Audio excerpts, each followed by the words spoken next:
Ooh, so after yesterday's super intense story, let me leave you with a little bit more levity and sweetness.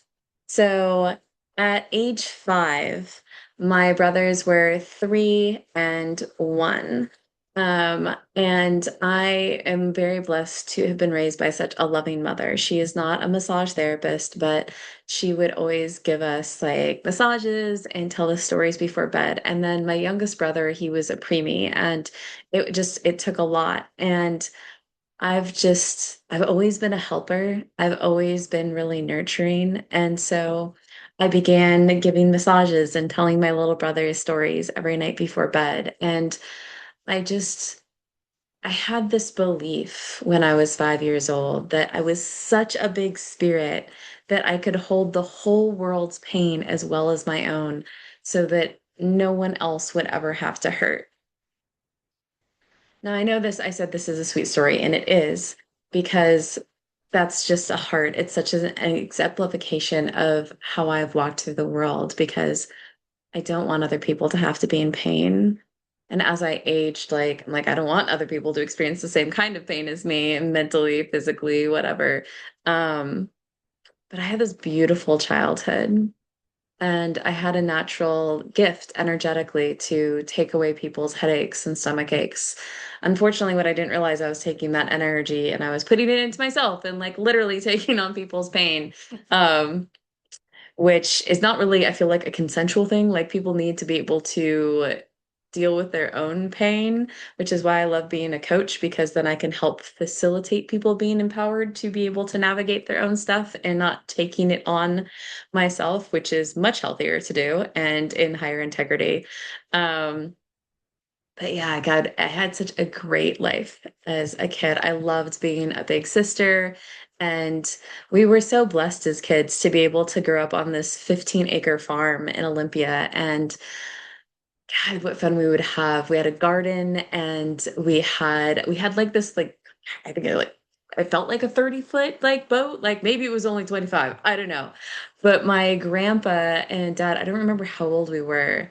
Um, Grandpa did a lot of construction and he did logging sometimes. And one day he was going through the woods. My step grandfather, right, the one that's still alive and like my hero and all the greatness. He he found this really cool like trunk of a tree that looked like a dragon's head and neck. And so he told my dad, my stepdad, who I always call my dad because he's raised me since I was like 6 months old, really phenomenal human being. I'm deeply blessed for like both my dads and my mom. And yeah, so Grandpa was like, "Hey, we should build the kids a Viking ship." And that was amazing. And they did. They literally built this amazing Viking ship. It had a super long tail and um it had a mast and this canvas sail, and Mom painted it black with a yellow stripe down it, and our sail was yellow with a black stripe in it. And then we used to have these old tin garbage cans, and we painted the lids, and the lids to the garbage cans hung on the sides of the Viking ship, and we had our plastic swords and our Roman helmets, and God, we had such a great time as little kids playing on the Viking ship. And then we had this like 13-foot teepee that we got to paint and tell stories, and God, it was a glorious life. It was a glorious life. We had such a wholesome childhood. By and large, like not without its difficulties, and we'll get to go into those things more later, but it's just such a beautiful thing to get to have such a rich imagination. Like my brothers and I, just really creative people, and our imagination is rich even into adulthood and how we creatively problem solve. And I think a lot of that is like how we grew up to be in that kind of environment. And we'd build forts, and we had a garden, and we climbed trees, and played in the rock piles and the dirt piles, and rode our bikes, and um, so many things. I need to check with Mom on the timeline of certain stories that are fun. But I just thought I'd leave you with a sweeter story of me and my great desire to help the world. It's just such a deep part of my beingness is my desire to help others. Yeah, from this for the last 40 years, like I've been striving to help others in one way or another. And